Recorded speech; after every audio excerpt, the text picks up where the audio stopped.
Wow! Charara!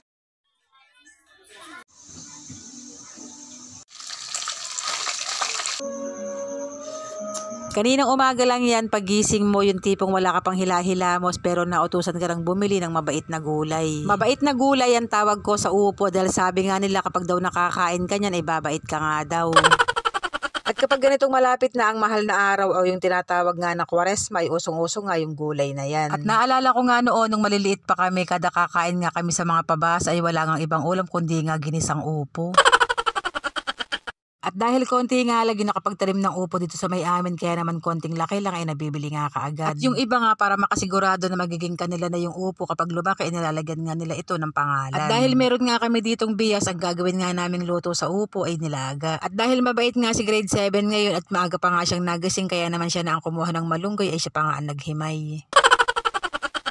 Pagkatapos ko namang mapakuluan yung bias ay pinasok na nga ni Inay sa loob at doon na nga lang daw niya lulutuin dahil dito nga sa labas ay magluluto pa nga ako ng pritong isda. Nakapagangat nga ang mga kuya ko sa Skylab kaya naman nabigyan ako ng 3 pirasong tilapia pati na nga 3 piraso ring kanduli. Pagkatapos ko namang malinisan yung isda ay ayan nilagyan ko na nga ng asin at sabi ko nga ay tamang-tama nga yung pritong isda kasi nga meron nga kaming nilagang upo. At yung 3 pirasong kanduli naman ay naidaing ko para naman matusta pag piprito.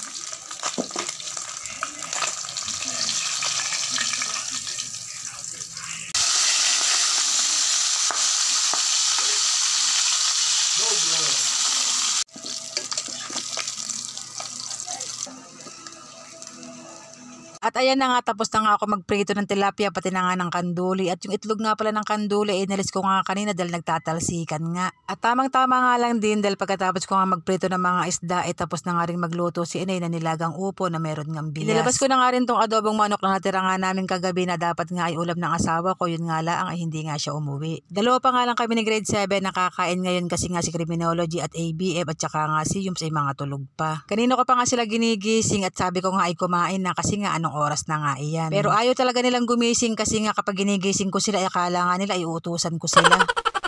Kaya naman kami na lamang dalawa ni grade 7 ang kumain ay kain na ho at napakalaking bagay talaga ng mga bias na binibigay nga na aming kapag suki. Meron kasi kaming bias ay ayun sabawan mo lamang at meron na nga kaming instant ulam. At kinagabihan naman dahil nasarapan nga kami sa chicken pastil alakim kaya naman ayan nag-order nga ako ng 3. 4 sana yan kaya lang wala naman si Yums kaya naman 3 lamang yung in-order ko.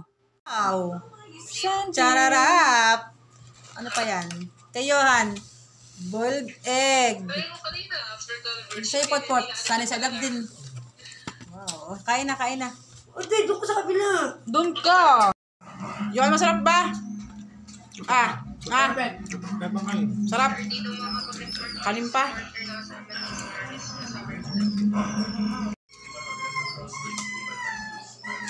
Tapos ano natin? Sarap. Sarap.